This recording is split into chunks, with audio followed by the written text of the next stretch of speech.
What's up, hockey think tankers? Welcome to another Short Shifts episode sponsored by Skate Tech. In case you didn't know, Skate Tech skate sharpening equipment repair brings you NHL quality service at an affordable retail price. With over 24 years of sharpening equipment customizing experience, Skate Tech serves as your personal equipment manager, providing the highest quality skate sharpening, blade profiling, team uniforms, and equipment alterations available on the market today.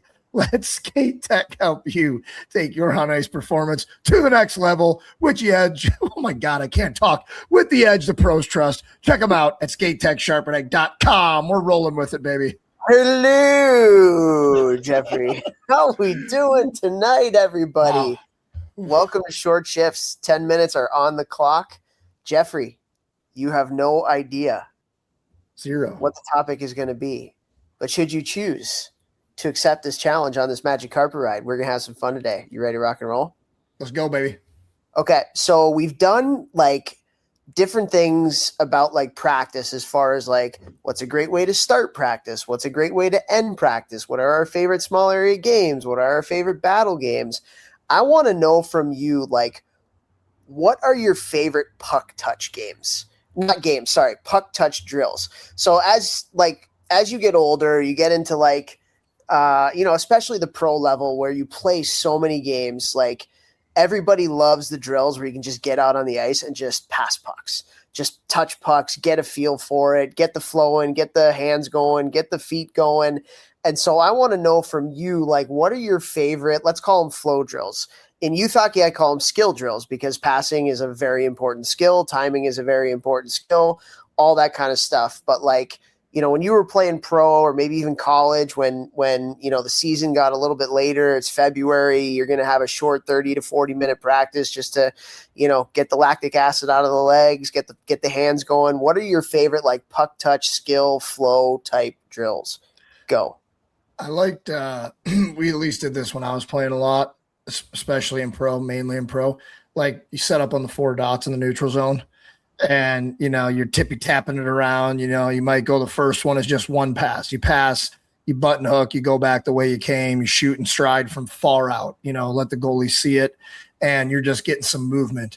Then it might be 2 passes. It might be, you pass the line across and they shoot it over.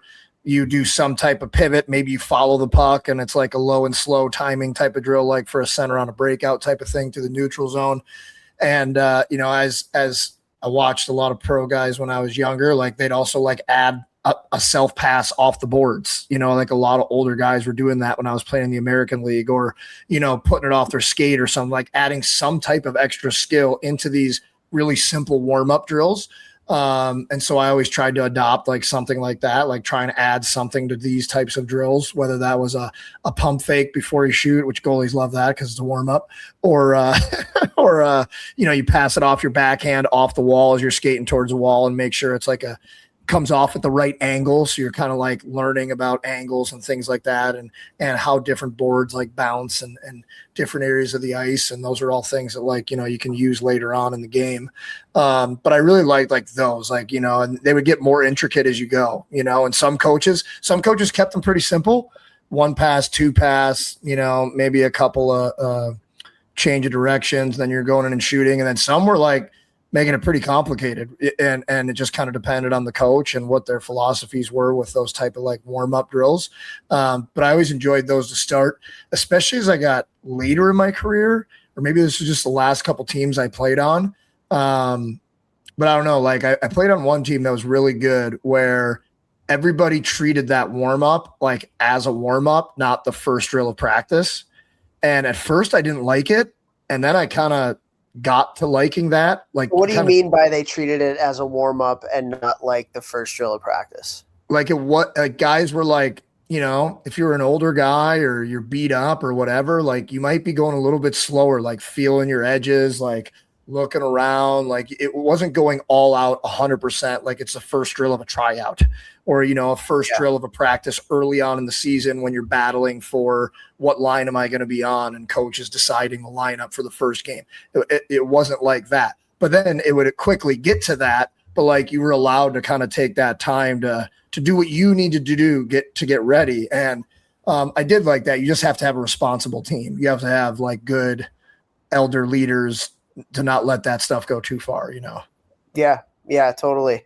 It's funny. Like when you think about drills like that, it is interesting because some players treat those drills like probably like just you said, warm-ups, and some treat them like I'm getting better here today. And Right. I think at the pro level, you know your game, you play 82 games, right? So it's like you're getting your touches and we're just trying to get the lactic acid out and whatever, all that kind of stuff. But in youth hockey, like this is stuff that you need to be going. You really need to be going. Yeah, you gotta earn that. You got to earn that pro type of thing. Like seriously, like honestly, like you don't start doing that when you're 16. No, you have not gotten to the point where you know what your body needs and you're not trying to expend too much energy. Like that's a whole different thing. When you're young, like don't try to do what a pro does. That is not you. Go 100 and get better. Yeah. I think a lot of coaches do either the 4 dots in the neutral zone or they'll do the 4 blue lines in the neutral zone kind of thing, just because it's simple and easy, and you can do so many different progressions to that too. Especially, if you're doing a passing drill, you can have one of the players who is passing to join in to make it a 2-on-0, where somebody's driving the net, or you do a button hook, a Gretzky escape, and you find the late guy, stuff like that. I kind of like the 4 dots a little bit better than having them all the way on the walls with the lines, just because the passing's faster, right? Like the passing's a little bit faster, so you got to have your head up a little bit more too. Yeah, for sure. And I like some of those drills too that have some sort of like a timing perspective to it. Like there's a timing component, because you watch any youth practice that does the 4 dots, and like there's times where like the player who's going to be getting the puck that's going to go down and shoot is like a full zone ahead of where the puck is, and slow down, because at the end of the day, it is a skill drill. And like if you're passing the puck to somebody, they might bobble it or they might miss it and have to grab another puck and pass it to somebody else, And so that's where like one of the things that I feel like I'm correcting a lot in these types of drills is like face the puck. Like you never want to turn your back to the puck, face the puck so you know what's going on. You can learn how to time it and get, like, you know what I mean? Like there's so many different timing drills where everybody's just like so far ahead. Yeah, 100%. It's always younger players. And it's a great teaching moment, coaches listening, like you got to blow that down right away, because that's going to teach your player to get murdered. And we don't want that. And B, like if you don't teach them like how important that is, which is like, it's super important. Like you're not getting a puck. You have no idea what's happening in front of you. Like you're not putting yourself in a good position. You're not timing it. Like it's just all these negatives.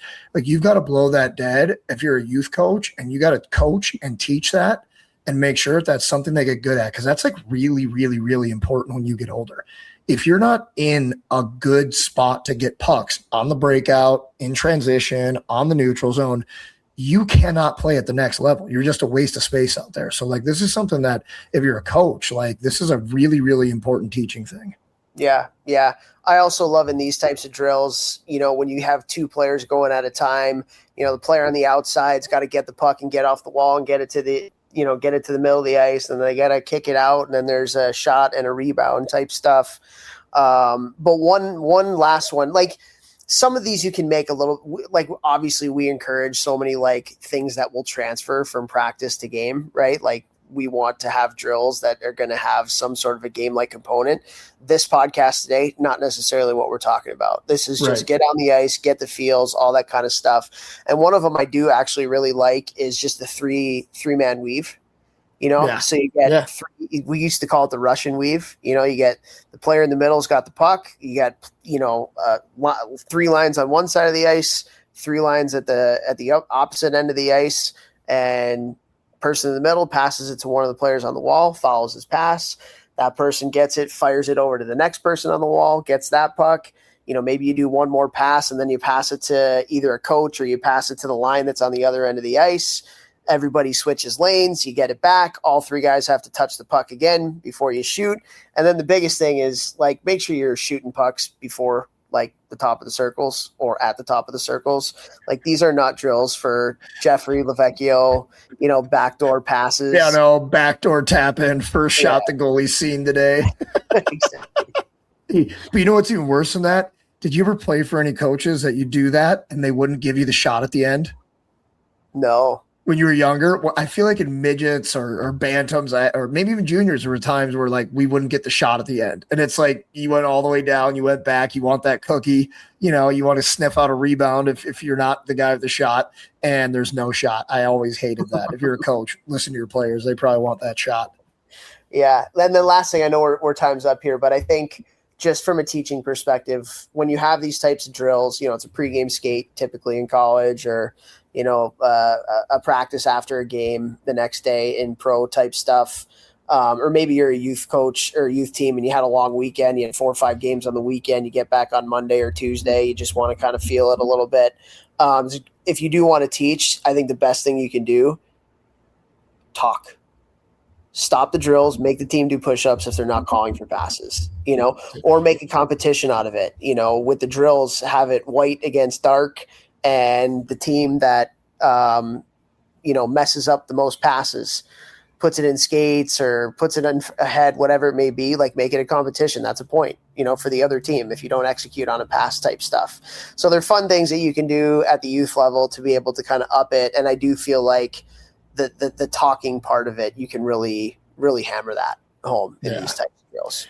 100%. You know what I did when I coached the 2 years right after I stopped playing, right after I retired? We would do, it wasn't a 3-man weave, but it was 3 lines, and you just go, you sprint, you take off. So you're working on top speed, like you and I have talked about on the podcast. We have Mike Boyle on the podcast in like year 2. So like 5-6 years ago. And he said one of the things that he implemented at BU was on ice sprinting every single week with BU for years. And it was just like you add a couple of those to the start of practice, or you build them into one of your first drills. And so we did that. One of our first shooting drills we would do would be like an absolute sprint down the ice. But you would get the pass early. And sometimes we pass it to a stick where the guy's skating one hand, try and catch it in stride one hand. Sometimes I would tell them, I want you to pass it into their skate, and you're only allowed to catch it off your skate and up to your stick. So like Toph's talking about, like adding in little details, like finding ways to build in things, like get creative, work on different skills that are applicable to the age you're coaching, and have some fun with it. And, like make sure they're shots so the boys are happy and everybody's ready to go. Yeah. And I think the last thing I'll say too, just kind of after you talked about that, is like more reps, more puck touches, the better. Right. So like, that's why I like kind of the 4 dots with this kind of thing, because you can get you can get 4 players going at a time, or if you have 6 players even going at a time for a full ice type drill. Yeah. That's really good, because like the one drill that I've seen it like recently, where it's like you get players at opposite ends and opposite corners. It's like the horse. One guy goes, he gets a pass, he goes and skates the rest of the length of the ice and shoots. We did that every practice growing up. Oh my gosh, right? So just think about like the most amount of puck touches that you can get some pace going, a lot of reps, a lot of touches, a lot of talk. Like this is where you can kind of get your energy up a little bit to start a practice, get her going. But I figured, why not talk about just like, the pros will say, got to feel good to play good, let's get our puck touches. Baby. Let's go and go from there. So good stuff today, Vex. Get your tippies in, get your tappies in. Let's go. Tap, tap, taparoo.